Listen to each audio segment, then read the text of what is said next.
আসলে দেখেন, আমাদের যে 33 বছর পর একটা নির্বাচন হচ্ছে, এটা শুধু আমরা এই নির্বাচনের মধ্যে সীমাবদ্ধতা রাখতে চাই না। আমাদের এই যে হলের একটা যে আমেজ হচ্ছে, যে একটা আনন্দমুখর একটা পরিবেশ, এই পরিবেশটাকে আসলে আমরা আরও বৃদ্ধি করতে চেয়েছি। তা আমরা একটা ইউনিক চিন্তা করলাম যে না, সবাই তো এখন পাঞ্জাবি বা অন্যান্য একটা ভালো আমরা একটু বাঙালি ঐতিহ্যটাকে একটু ধারণ করলাম, কারণ আমরা হচ্ছে বাংলাদেশের শিক্ষার্থী এবং বাংলাদেশকে যে একটা রিপ্রেজেন্ট করছি। তো এইভাবে যদি আমার হচ্ছে গেঞ্জিটা এটা হয় নাই, কিন্তু আসলে লুঙ্গি পরা ইচ্ছা যে আমাদের সকাল থেকে আমরা একটা প্ল্যান করছিলাম আসলে আমরা কীভাবে যাওয়া যায়।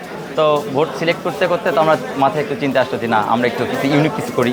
পরবর্তীতে এইভাবে আমরা এসেছি। অনুভূতিটা কেমন ভোট? না, এটা যে আমাদের 33 বছর পরে এই যে স্বৈর শাসকের পর যে আমরা একটা যে কতদিনটা পর যে একটা শান্তির মধ্যে ভোট দিতে পারছি, এই যে এর আগে তো কখনো এভাবে ভোট দিতে পারি না।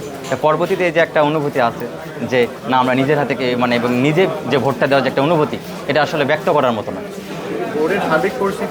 হ্যাঁ, ইনশাল্লাহ আমরা আমাদের আশা প্রকাশ করছি যে এই যে কামালউদ্দিন হলের মধ্যে একটা যে এই যে একটা যে সবাইকে তো চিনি, ছোট একটা হল, বেশি বড় হলো না। আমরা আমাদের মধ্যে কাকে ছেড়ে মানে কাকে দেবো, যে এই একটা সবাই আমাদের সাথে আত্মার একটা সম্পর্ক, আত্মার একটা বন্ধন আমাদের সাথে হয়ে গেছে।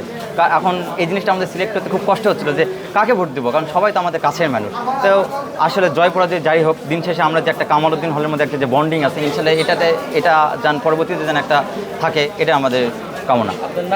আমি হচ্ছে আব্দুল্লাহ আল নোমান, বাংলা বিভাগ, 53তম আবর্তন, আফম কামালউদ্দিন হক।